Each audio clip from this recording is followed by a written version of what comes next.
ya estamos nuevamente aquí en UCI Noticias para hablar de salud.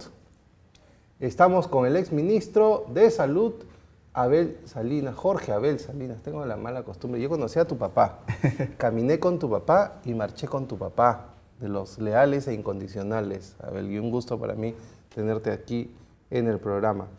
Un placer estar acá, Miguel, como siempre. Bueno, amanecimos con esta mala noticia, que es la primera que te quiero preguntar, por Marco Aurelio de Negri, quien falleció de una fibrosis pulmonar. Y a veces la gente se confunde efisema pulmonar con fibrosis pulmonar. No sé si puedes aclarar un poco esto a la gente y qué tratamiento hay, si es que hay tratamiento para estas cosas. Claro que sí. Enfisema pulmonar es más una enfermedad que, por ejemplo, la tienen comúnmente, no es exclusiva, pero quienes son fumadores, los pulmones se van destruyendo poco a poco. En el caso de la fibrosis pulmonar no está relacionada necesariamente al cigarrillo, y más bien los pulmones comienzan a endurecerse y van perdiendo la capacidad de oxigenar, de manera que progresivamente tiene la necesidad de aire, de oxígeno. Esto es un tema bastante crítico para quien lo padece.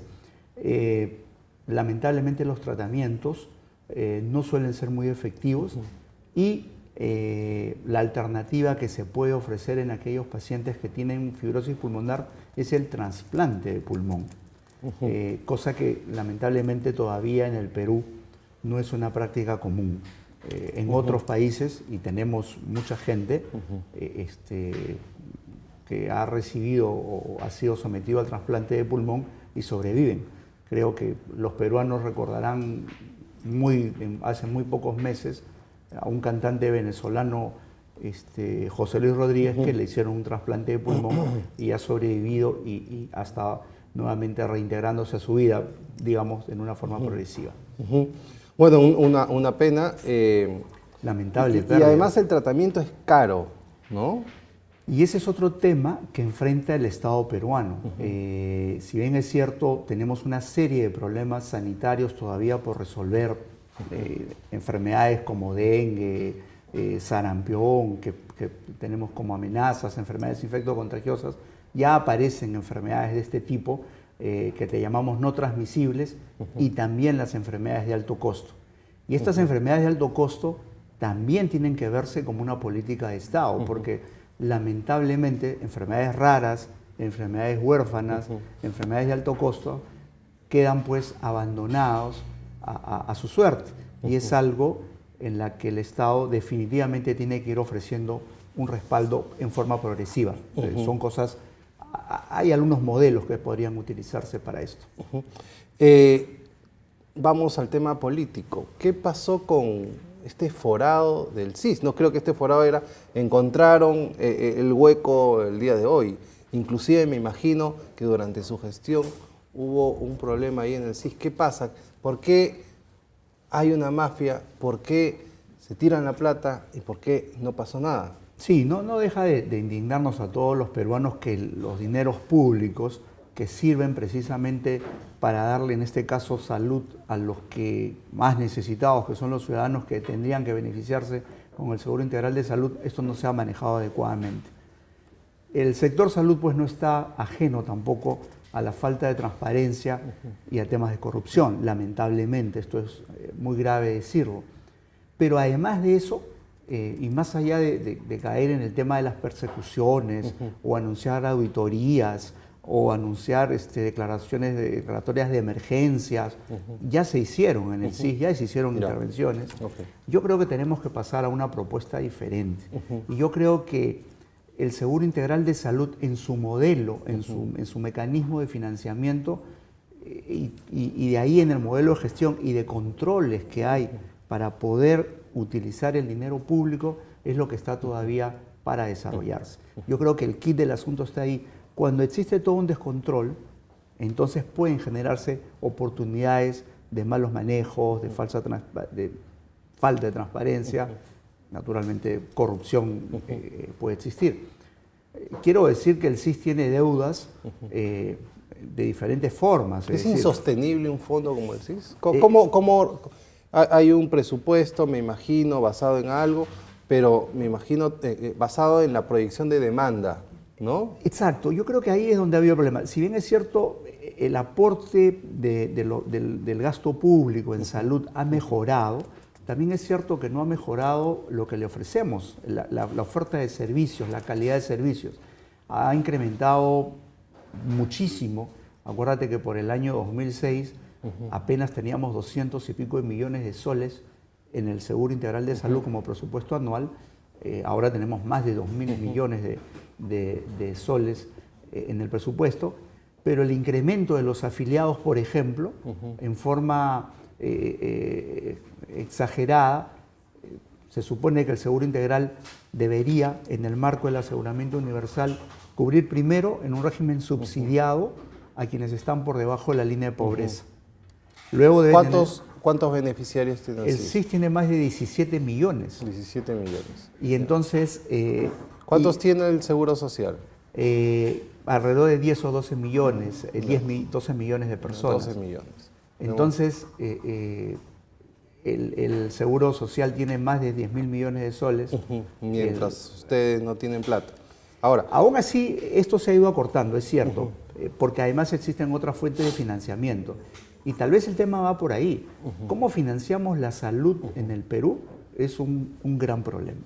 Cada uno de los conformantes de nuestro sistema de salud, la seguridad social, el propio sector público, gobiernos regionales, municipalidades, fuerzas armadas, privados, etcétera, cada quien se maneja con su propio presupuesto, bajo su propio modelo, que lo hace ineficiente, que es desarticulado, y quien paga las consecuencias es el ciudadano, que al final queda segmentado, confinado a que solamente puede ir a un establecimiento o a un grupo de establecimientos donde no encuentra una calidad de servicios suficiente. A ver, pero me dicen, el SIS es el Sistema Integral de Salud, las personas que están debajo de la línea de pobreza pueden acceder a él. Hay 17 millones, es decir, tenemos el 50% de personas pobres en el Perú. Ahí viene pues un análisis que no puede ser sostenible. Más del ¿no? 50%. Así es. ¿No? Existe un régimen que se llama semicontributivo, que es fundamentalmente por el que está encima de la línea de pobreza, es informal, no está en planilla, porque ese es el otro grupo, ¿no es cierto?, que accede al Seguro Social, pero en el semicontributivo pues andamos en 150.000 afiliados, 170.000 afiliados, entran 20.000, salen 20.000, obviamente porque lo que encuentran como oferta de servicios de ninguna manera es de ninguna calidad. Entonces todo el mundo pasa al régimen subsidiado, que me paguen todo. El semicontributivo suponía que aquellas personas que tenían alguna capacidad de pago podrían hacer efectivamente un copago, una fracción de su atención de salud. Sin embargo, eso pues, no ocurre. También es cierto, Miguel, que tampoco se trata de decir, bueno, voy a sacar a todos. Y esto sería un grave error, porque a veces uno invierte demasiado dinero en tratar de filtrar, de evitar de hacer ese tamiz, y pierde grandes cantidades de dinero que podrían servir para atender a los que realmente lo necesitan. En conclusión, necesita repensarse el modelo de gestión de financiamiento de la salud en el Perú. Y yo creo que por ahí es donde tenemos que trabajar muchísimo más. El Seguro Integral de Salud fundamentalmente trabaja como reembolsos. Va reembolsando lo que va gastando las regiones. Hoy por hoy, el Seguro Integral de Salud ya adelantó casi un 80% del presupuesto y estamos en el mes de julio.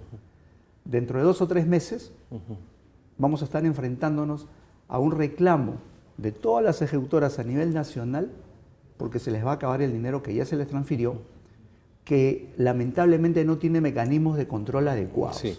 Ahí estamos en un problema. Ok, a ver, entonces, acá por los números que me ha dado tenemos a los 30 millones de peruanos asegurados. Entonces hay un falso aseguramiento universal. ¿En qué quedó este sueño que viene de muchos años atrás del aseguramiento universal? Sí, es cierto. Digamos que hace alrededor de 10 años solamente teníamos un 35% de la población con algún tipo de seguro.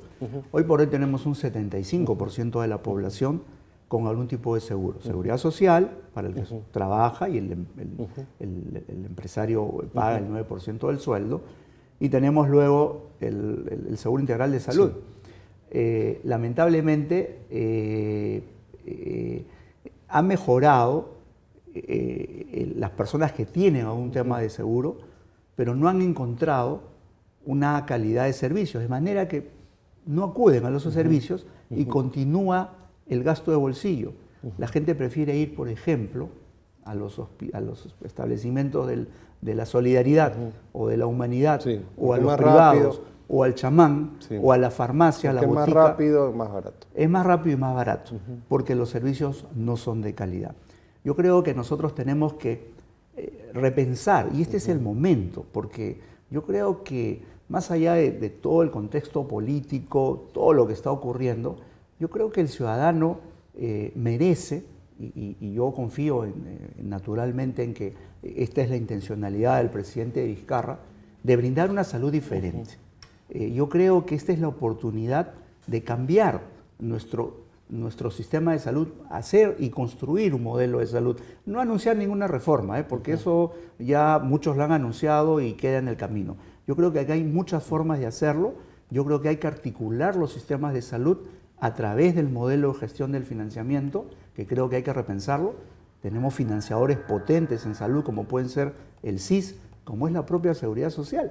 Pero ya ves que también están en 50 problemas todos los días, con las interminables, igual que el público, amanecidas ahí en los hospitales, en las emergencias, nuestros ciudadanos de pie mendigando atenciones. ¿Cuánto es la brecha en salud? Es decir, ¿cuánto nos falta de presupuesto para dar este aseguramiento universal? Si vamos en un tema de cifras, deberíamos estar más cercanos al 7.5% del PBI, del Producto Bruto Interno. Sí. Y nosotros apenas estamos en el 5 o 5.5, dependiendo del presupuesto de cada año. Es decir, 15.000 millones de dólares, que la gente lo tenga claro, es la brecha que tenemos en salud.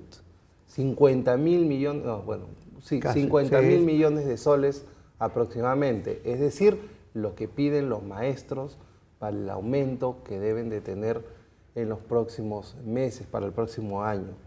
Realmente es bien complicado, ¿no? Y si a eso, ya van 100.000 nomás ahí. Ahí va. Y si a eso le agregamos que lo que tenemos no lo estamos gestionando adecuadamente, y te puedo poner ejemplos. Miguel, puede ocurrir que la Seguridad Social puede comprar medicamentos más caros que inclusive los propios privados, porque cada quien se maneja de su presupuesto. Tú puedes encontrar una localidad no tan grande donde hay un hospital público que se ha hecho con algún esfuerzo, y a 2 cuadras tienes un hospital de la Seguridad Social. Y ambos no tienen recursos humanos completos. Sí. Uno tiene ginecólogo, el otro tiene anestesiólogo. Llega la parturienta, lo comento como ejemplo gráfico, en un lugar necesita una cesárea, pero aquí hay anestesiólogo, pero no hay ginecólogo. Sí. Va al otro lugar, hay lo contrario, hay anestesiólogo, pero no ginecólogo. Al final tiene que trasladarse porque no hay forma de brindarle servicio como debería ser el ciudadano. El ciudadano debería tener su seguro y debería atenderse en el lugar más cercano donde le quede mejor. Y los financiadores, si el modelo de gestión de financiamiento pudiera modularse, entonces sí pudieran acceder, y detrás de eso uno ya paga. Los financiadores se ponen de acuerdo, pero el ciudadano es el que se beneficia. Yo creo que esa es la salud a la que debemos progresar. Y por eso nace el tema de las redes integradas de salud. Las redes integradas, que no significan solamente organizar las postas y que se comuniquen con un hospital. Se trata de integrarlas con la seguridad social, con las Fuerzas Armadas, con los privados, todo lo que existe en un territorio, y brindarle la atención al paciente que pueda escalar. De manera que es un tema que no solamente es del propio sector público, es intersectorial, es intergubernamental, porque hay que involucrar a los gobiernos locales. Sí. A ver, así es. Tenemos la brecha en 50.000 millones de soles. ¿Acá se incluye infraestructura de salud también? Sí, el déficit de infraestructura es cierto, sin embargo, claro, ahí está incluido. Yo diría que más allá de pensar en la construcción de grandes hospitales, tenemos que reforzar el primer nivel de atención. Usted propuso un tema de obras por impuestos, esa era su visión, esa era la idea, y eso podía cortar la brecha. Para los que no saben, las empresas pueden deducir hasta el 50% de su impuesto a la renta. para los próximos 3 años hay una proyección que las 20 primeras empresas, y eso lo vas a conversar con el congresista por el Cusco, Armando Villanueva, es que hay regiones como el Cusco que no utilizan el mecanismo, pierden esta línea de crédito y hay 10.000 millones de dólares para hacerlo. Podríamos reducir la brecha de salud, por ejemplo, construyendo las postas médicas, como usted dice, ¿no? Creo que su idea era hacer 100 postas médicas en los 100 distritos más pobres, tenía un plan de ataque contra la anemia y la desnutrición, pero lamentablemente la inestabilidad política, acá más estable es el corredor de autos, que es el ministro de Estado. Y eso lamentablemente, no solamente por mi caso, yo creo que una política de salud tiene que ser sostenible. Yo conversaba en febrero, marzo, con el ministro de Salud, por ejemplo, de Colombia, me contaba que tenía 5 años de ministro. En consecuencia, podían hacer una política de Estado. Así es. Cosa que lamentablemente en el Perú se hace difícil. Estamos como estamos por las decisiones que tomamos. Ángela Maquiavelo nos dice, el seguro no sirve nada. La calidad es pésima, la atención demora demasiado. Con todo lo aportado, la atención sería de primera clase. Bueno, me imagino que es una referencia más al seguro social. En este aseguramiento universal, ¿usted cree que el debate en los países desarrollados es el copago o no el copago? Acá ni siquiera llegamos a eso, ¿no? Así es. Los partidos de derecha lo que quieren es implementar que se pague pues 20 euros, 30 euros, el Obamacare que pues se cuestionó mucho, pero acá ni siquiera podemos decir vamos a cubrir a todos. El seguro social en este aseguramiento universal debería ser absorbido por el Ministerio de Salud o eso es imposible, inviable. Yo creo que es difícil, sin embargo, lo que sí podemos hacer es tener un modelo de gestión del financiamiento único. Yo creo que deberíamos avanzar hacia un modelo en que tanto la seguridad social tiene un problema, tiene su financiador y su prestador junto. Y en consecuencia el ser financiador es absolutamente ineficiente y por eso tenemos esos problemas. Yo sí creo que podríamos ponernos de acuerdo en varios lineamientos, cada quien con su presupuesto por separado, pero bajo una política de salud única, donde el ciudadano es el que va a beneficiarse. Yo creo que sí hay posibilidades. Yo creo que el Perú y quienes conocen de salud están suficientemente maduros para entenderlo. Nosotros en nuestra oportunidad, por ejemplo, basado en esto, lanzamos un pacto por la salud. Porque aquí no hay que descubrir la pólvora. Claro. Y aquí hay mucha gente que sabe. Hay matices, pero nos sentamos alrededor de una mesa y logramos hacer un pacto ampliado en un Consejo Nacional de Salud ampliado, donde establecimos algunos ejes. Uno tenía que ver con el sistema de salud, pasaba por el financiamiento, pasaba por las redes integradas de salud, pasaba por un tema, por ejemplo, del uso de la tecnología, de la información, para apoyarnos a la integración, a la articulación y a mejorar la calidad de servicio, entre otras cosas, y se comenzó a trabajar. Y yo la verdad que siempre aprovecho de agradecer la participación enorme de todos los sectores, de todos los actores que se sumaron a este esfuerzo. Y que yo creo que debe continuarse, porque ahí está la clave del asunto. Los peruanos sí somos capaces de sentarnos alrededor de la mesa y en el tema de salud, que no debe tener bandera ni color político, sí creo que puede ser una muestra que podría dar el Perú hacia el mundo. Ana Treyes de Madrid le pregunta que ganó la mesa directiva Salaverry, que era el impulsor de los semáforos, que iba en contra de la ley de alimentación saludable.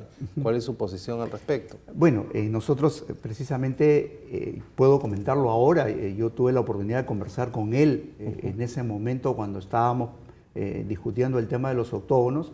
Él me comentó que él había tenido la iniciativa traída de Ecuador, donde existían semáforos, pero lamentablemente aquí se le agregaron muchísima información más a los semáforos, mucha información de alimentación, porcentajes, contenidos, y lo hicieron absolutamente inentendible.